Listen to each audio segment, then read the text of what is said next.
मेरे प्यारे देशवासियों, अब हम 5G के दौर की ओर कदम रख रहे हैं। बहुत दूर इंतजार नहीं करना होगा, हम कदम मिलाने वाले हैं। हम ऑप्टिकल फाइबर गांव-गांव में पहुंचा रहे हैं। डिजिटल इंडिया का सपना गांव से गुजरेगा, ये मुझे पूरी जानकारी है।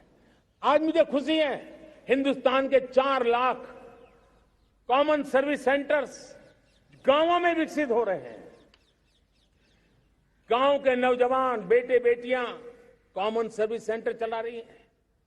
देश गर्व कर सकता है कि गांव के क्षेत्र में 4 लाख डिजिटल एंटरप्रेन्योर का तैयार होना और सारी सेवाएं गांव के लोग उनके यहां लेने के लिए आदी बन जाए, ये अपने आप में टेक्नोलॉजी हब बनने की भारत की जो ताकत है।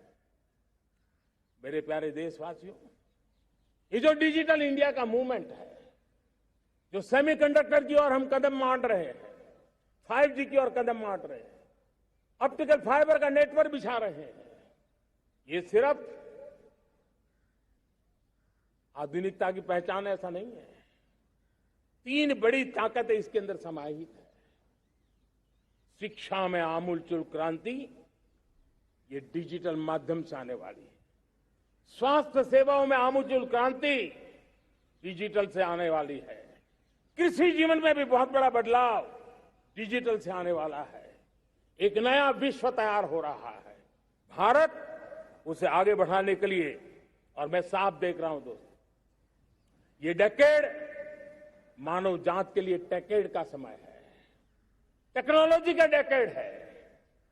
भारत के लिए तो ये टेकेड, जिसका मन टेक्नोलॉजी से जुड़ा हुआ है, आईटी की दुनिया में भारत ने अपना एक लोहा बनवा लिया है, तो ये टेकेड का सामर्थ्य भारत के प्रयास है।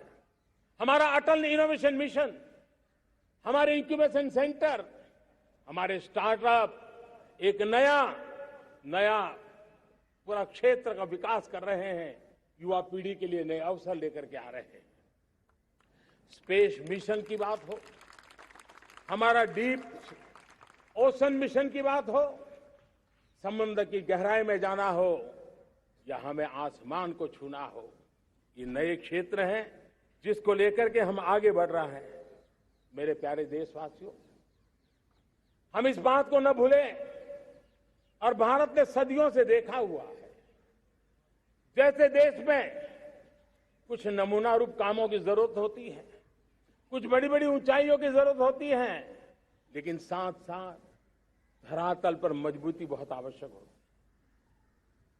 भारत की आर्थिक विकास की संभावनाएं धरातल की मजबूती से जुड़ी हुई है, और इसलिए हमारे छोटे किसान, उनका सामर्थ्य, हमारे छोटे उद्यमी, उनका सामर्थ्य, हमारे